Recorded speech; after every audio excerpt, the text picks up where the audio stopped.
আল্লাহ আমাকে যদি সুযোগ দেয় ২ বছরের মধ্যে ঢাকা শহরের চেহারা পরিবর্তন করে দেবে। এই রাস্তাটা কেন কাটা হয় বলেন?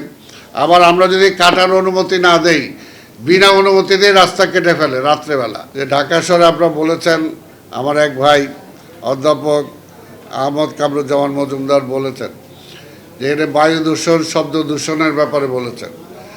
তা আমি বলবো এটা তো অবশ্যই সিটি কর্পোরেশনের দায়, কিন্তু ব্যর্থতাটা কি শুধু সিটি কর্পোরেশনের? এই অবস্থাটা কি শুধুমাত্র সিটি কর্পোরেশন সৃষ্টি করে? এটা আমরা যারা নাগরিক আছি, ঢাকায় যারা বসবাস করি, আমরা যদি আমাদের দায়িত্ব বোধের ব্যাপারে যদি সচেতন হতাম, তাহলে কিন্তু আজকে এই সমস্যাগুলো আমরা কমিয়ে আনতে পারতাম বা এই সমস্যাগুলো হতো না।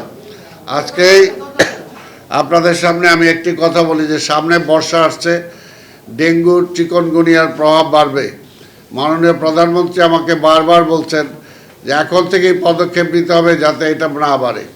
তো এটার জন্য আমরা 15 দিনব্যাপী ঢাকা শহরে একটা প্রোগ্রাম দিয়েছি জরিপের জন্য, যে কোন কোন অঞ্চলগুলোতে ডেঙ্গু বা এই লার্ভাগুলো তো কোথায় কোথায় বেশি পাওয়া যায় বা পাওয়া যাওয়ার সম্ভাবনা আছে।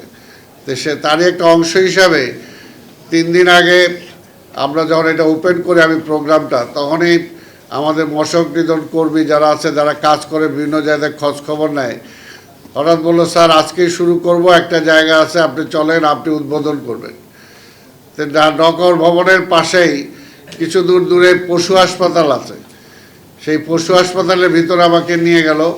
আমি হাঁটতে হাঁটতে গেলাম, যাওয়ার পরে পশু হাসপাতালের ভিতরে ভিটামিন ই ও সি সিরাম, 8টি প্রাকৃতিক অয়েল সমৃদ্ধ লিলি সিরাম অয়েল, যা চুল পড়া কমায় মাত্র 30 দিনে।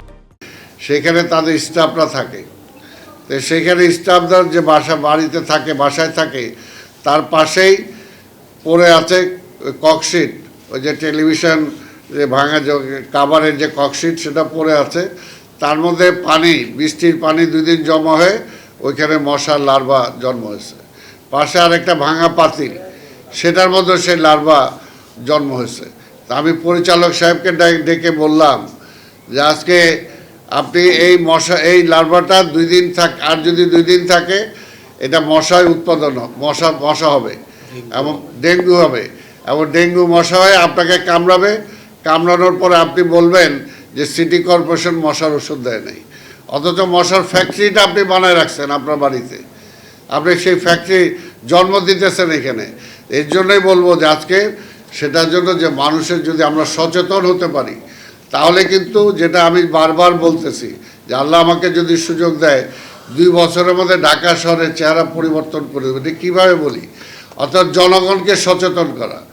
জনগণকে সচেতন করতে না পারলে 2 বছর কেন, 25 বছরও সেটা কখনো সম্ভব না।